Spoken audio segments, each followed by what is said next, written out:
All right, ladies and gents, today is going to be your third day of distance learning on Google Classrooms.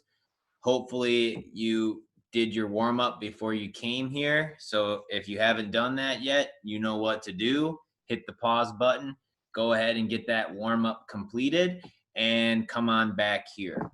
Okay, so when I asked you about your warm up, I asked you to think what are ways in which people debate poorly, right? And what do we mean by debating poorly, or what is a debate in general? And I think the best way, because we think of it as kind of like what we see right here, we see a bunch of political candidates getting together in one room and usually discuss or trying to discuss what they believe is the right direction for what they're trying to lead. Okay, so this is the presidential election, but you're going to see this in elections of any kind, right? For city council, for governor, for state legislator, for a whole bunch of things. Now, they're debating their opinions as to what should happen to run the country better. And the sad thing is that the word debate kind of gets wrapped up in that, and that's all we think of in terms of what a debate is. And that's just a very narrow focus of what it actually means. A debate simply is two people having two different opinions, and they're just going to have an argument as to which one is better. And if they have the right opinions, or excuse me, if they have right opinions, because there is no right opinion, if they have a strong opinion and they can back it up with a whole bunch of facts that show that their side is right, arguably, pun intended there, those people should win that debate, right? Now, we focus on debate in Trivium a lot because we can go back to that triangle or those three roads that we discussed on the very first day, okay? And we have three of them, right? We have grammar, logic, and rhetoric. And remember, we said grammar was more like facts and rules, things that you need to know that are like foundational things, right? Like United States became a country in 1776, right? That's just a fact. That's something that through school you're expected to know. Okay. Logic is going to be figuring out relations between these facts and why they happen. So you could say that the United States became a country in 1776 because of the years after the 7 Years' War. There are a series of taxes and events that made the colonists of Great Britain very unhappy. Okay. Now, the rhetoric stage is where we're going to get at today with your debate.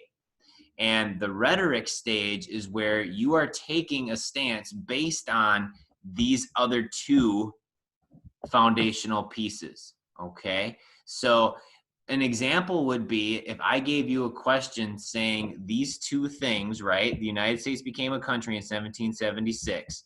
Reason is because of taxes. In rhetoric, I could ask you a question saying, ooh, which tax do you believe was the most critical or the most important in making the United States feel the need to separate from Great Britain? I am not asking you to do that, okay? That's ridiculous considering we haven't talked about the American Revolution like at all this year.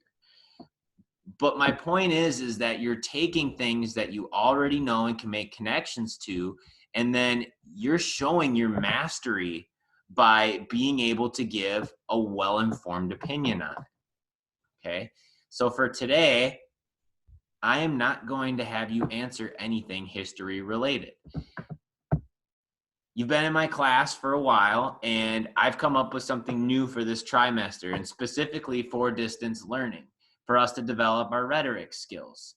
What we're going to do once a week is I'm going to come up with a would you rather debate, and you are going to have to pick a particular side and write a paragraph explaining to me why you picked one side over the other, okay?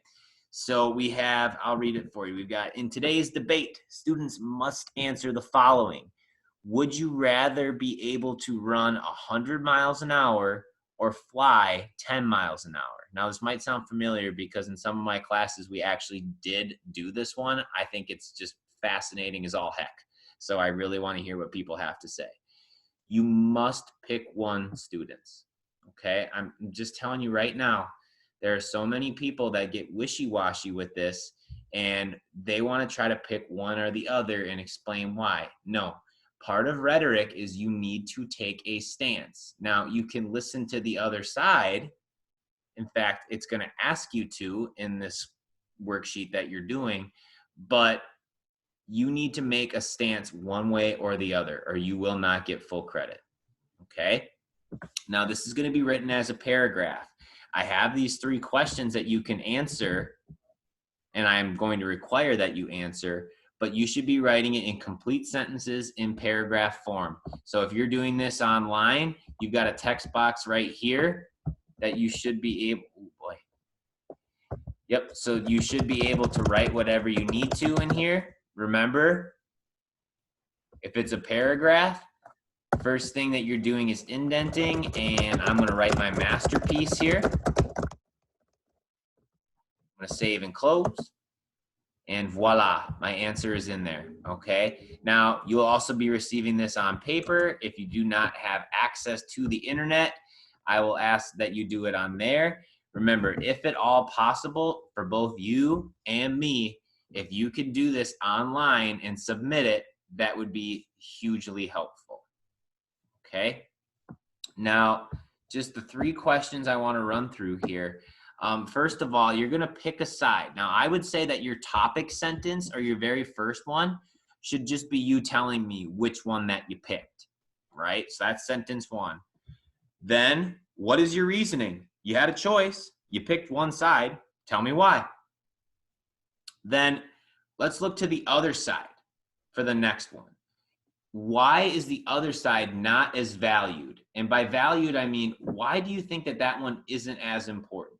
Why would you not want that one over the one that you picked? Okay. And then the last one, why might someone else pick the other side of this debate? If you ever want to win a debate, or if you want to be a quality arguer, you need to understand the reasoning behind what the other side thinks, because then it gives you the ability to either come to a compromise or understand the weaknesses of what they believe. Okay, so all that being said, you have a topic sentence, and then you have 3 supporting sentences that you can see right here. And then maybe, I'm not requiring it, but maybe a conclusion sentence at the end would be really nice to wrap yourself up a 5-sentence paragraph or more. So the question is, ladies and gentlemen, would you rather be able to run 100 miles an hour or fly 10 miles an hour? Gotta pick one. All right, can't wait to see what you write. Talk to you tomorrow.